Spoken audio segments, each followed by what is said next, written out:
So my theory is, hi wives and wives alike, I have a treat just for you. And guess what? It is free.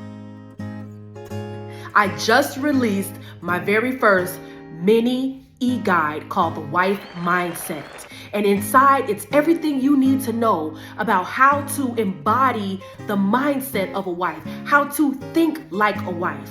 Because a wife is not just a married woman under the law, but she is a mindset. I know that's right. So if you want to attract a husband into your life, you need to read this if you're not married. And if you are already married, but you want to make sure that your mind is right, you want to get some more jewels, click the link in my bio to get The Wife Mindset. It is free.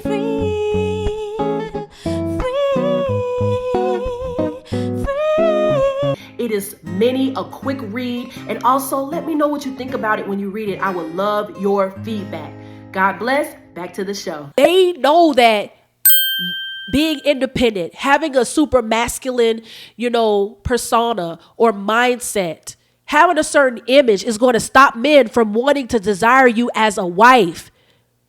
And that helps these corporations. Now, this is my thought. I said I'm going to have a conspiracy. I don't even believe this is a conspiracy. I think there's research that backs this up. But my thought is the reason why a lot of these corporations push out certain female rappers who are hypersexualized, who only talk about their vagina, and who, certain actors and actresses and highlights, certain people and do certain things with black women are at the forefront of it, is because they want black women to be single, because black women are the number one consumers. In general, single women are more likely to spend money.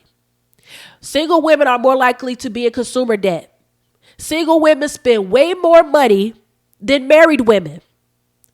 And in order for businesses and corporations to survive, they've got to advertise and they've got to put out stuff that single women will love.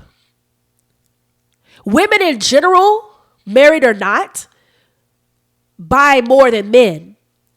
So that's why there's a lot of advertising for women than there are men. But single women spend way more than married women. Hang out. Yeah, we're gonna all get together and we're gonna go shopping. And black women, since the majority are not married and they are single, so they cannot afford to lose black women and their money to marriage. So they're going to continue to push out images of black women in the media that traditionally a lot of men, despite their race or culture, don't want anything to do with wife-wise, maybe sexual-wise, but wife-wise, absolutely not.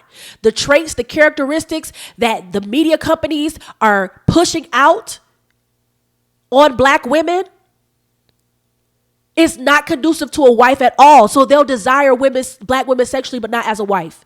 And this is done on purpose, in my view. It's done on purpose because they can't lose the buying power of black women.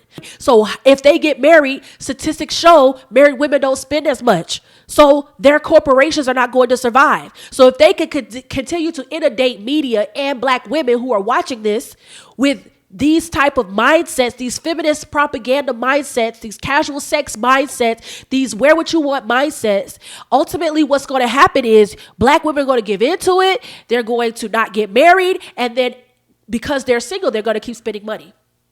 That's my view. That's a conspiracy, but it's not. She's got a point.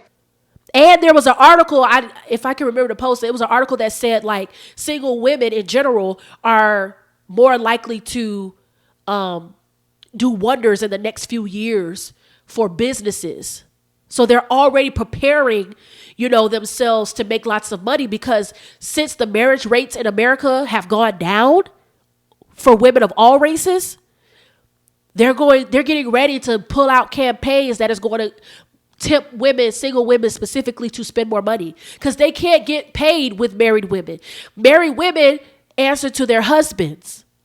Married women answer to their husbands. And a lot of times men don't fall for the same schemes that women fall for. And when I say that, I'm just saying, typically. When I say that is because men are less likely to buy certain things that women are buying. Women will buy all kinds of gadgets, all kinds of things that they don't need, that they never use, an outfit or anything that they don't need, that they barely use. But just because they saw it on Instagram or just because it was an emotional buy, men are less likely to do that. So when you have a man that you're married to, he is more likely to be like, no, don't buy that. I don't want you buying that. I don't want us to buy that. And that's going to, women who are married, the mindset of a wife, one of the mindsets of a wife is bringing value to their husbands. And that's by listening to what he says. He is the head of the household, so they're going to listen to what he says. There are some videos that's supposed to be funny of women, having all these secret purchases and shopping sprees and trying to hide them from their husband. But the point of those videos also make the point that those women are hiding those purchases from their husbands because they know they shouldn't have done it and they know it was wrong and they know their husband isn't going to approve of that. So my theory is the mindset of feminism and the ideals of feminism and the image of feminism, the image that Black women take on because of feminism stops Black women from getting married. And ultimately, that is what stops the Black community from flourishing. If you enjoy what you heard or watched, please consider subscribing to my channel. More content updates coming very, very soon. God bless.